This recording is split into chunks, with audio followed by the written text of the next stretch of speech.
the rules are about to change. OK, how are they about to change?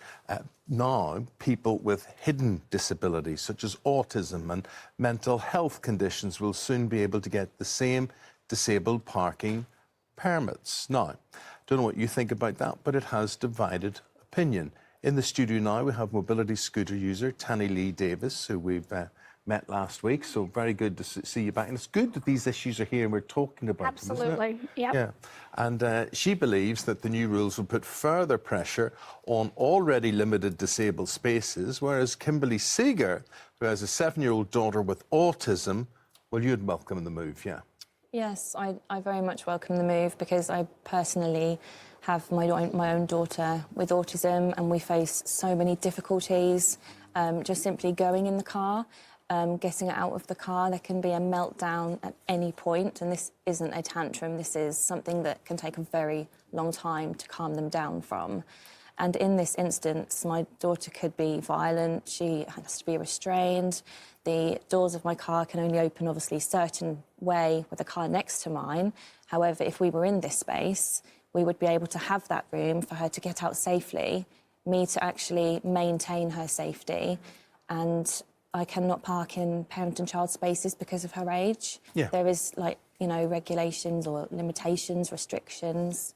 And Okay. I feel that... I'm getting the picture. I'm getting the picture. Very, very difficult. Yeah. Simple? Well, it's not a simple issue. It certainly isn't. It's not black and white by any means. It's a very gray issue. I mean, as somebody that's a mobility scooter user, in behalf of my fellow wheelies, you know, we need the extra space as well. However, we live in a world where there's a lot of people with hidden disabilities or parents with autistic children and stuff, and they need to be represented. However, we're dealing with a very limited amount of spaces out there. And I think that's sort of the big picture is we need more space. I mean, in a say a large supermarket car park, for example, just roughly how many disabled spaces would there be? Well, I think my grocery store, I would say about 6. It's maybe 6 to 10. Yeah. So that's. And are they well used, in your opinion, when you visit the shops? Are they nearly always in use? Yeah, it seems like it. You know, when they have the ones with the stripes as well, which are for the extra room for opening doors and stuff like that. And those are great. However, it's the ones that don't have the extra space that are very limiting.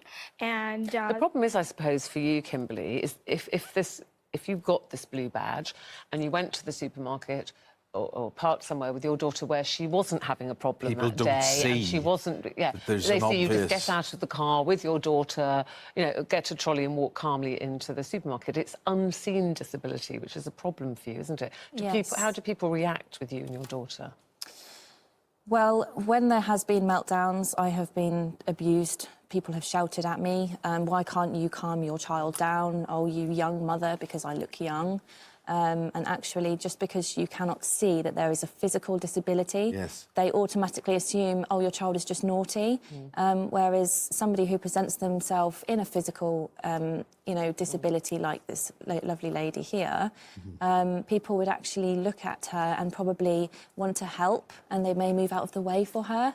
They would come at me with whatever they would like to because they cannot see that there is a physical problem, but autism is a disability, and what about equality and diversity? Everybody thinks they know everybody's life better than you.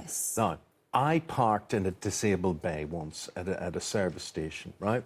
And I got out of the car, and this guy attacked me. He loved it. He thought he had won the lottery. You're on the telly, I'm going to report you, whatever, whatever, whatever. What he forgot was I wasn't driving. I was in the car of a disabled person, so was they parked. So, I mean, as a passenger, have you no right side? What happens then? Have I to get out before we get into the disabled bay? What happens I've had situations like that because I don't drive, but I had a blue badge in North America, and, you know, my friend would get out, and I've had people berate them, and then all of a sudden I walk around the car, and they're like, oh, sorry. There's Tanyalee, they're also talking about people with anxiety, people with depression. Yes, but maybe we should change the badges. So how far do you think you can take this as a disability? It's a very difficult one, choosing language even, without offending or upsetting people. But say somebody with dementia and they're with their carer and they've got the last space, but they're physically able. How would you feel if you then pull up and you need to get your mobility scooter out of your car, you need to open the doors wide? How would you feel seeing somebody who's physically able in that space? Wow, once again, it's such a tough one because, I mean, we live in a very judgmental society, and I think people are too quick to, you know, go out and attack somebody. And I mean, myself personally, because I've done some research on the subject, and I have friends, you know, with, you know, MS and friend with dementia and all this types of stuff. I think we just need to be more sensitive. And I think here in the UK, like in North America, you have to get a doctor to sign to get a blue badge. You get it for free, but a doctor, whether it's a mental health issue, anxiety, physical disability. Here, the council decides, and I just don't think that's right. I don't think that they have enough knowledge about what's considered, you know, a necessity for disabled parking. And also a temporary one. I had a double hip replacement 2 years ago. No chance of any sort of badge or anything getting you in there. And if it wasn't for my nurse and carer who was there beside me wearing her... This is where it's tricky, isn't it? Because with all these things, it's who draws the line. Yes. And I completely understand and Look, everything it's simple. you say... We're making it more complicated. It's absolutely simple. Badges for everyone, maybe an orange dot on it, yellow dot on it, whatever. But it's just your disability is different than your disability, but that need is still there. What about giving priority? I mean, say your daughter was having a good day and you were getting out of the car and it was all fine, and Tanyalee came up and you could see she had a physical disability. Is that something where you say, well, listen, I'll move? Should there be priority given, possibly?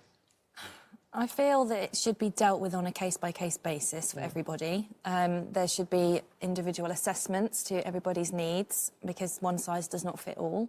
In this case, I wouldn't give up the space. You know, I would literally offer this lady here to take this space if I was having a good day, because at that time, she is in more need than I am. And during a meltdown, it's just impossible to deal with my child. I cannot calm her down. She has to calm down on her own. It can be very violent, and that is very disruptive, and I would not want to put her in any more stress of my situation. Okay. Well, look, it's interesting just, you know, talking about this and debating this, and I think, you know, a common sense solution could be found for all of this to accommodate people. They need more spaces. I mean, the demand is there. You know, if you're going to broaden the requirements, well, then you need to broaden the amount of spaces. That's the result. That's what needs to be done. There's a whole other issue, parking spaces in general. Guys, really appreciate it. This also, do you know what? There's 2.5 million more cars on the road this year than there are last year. And, you know, people, you know, governments here, they just keep talking about the car industry and the car industry as if there's no repercussion to it. But until we have alternatives, you know, the problems just go on and on. Absolutely. But great hearing from you both. Tanyalee, thank you, and Kimberly, really appreciate it. I'm sure a lot of you will have something to say about that at home as well. We'll have a look at your comments in a bit.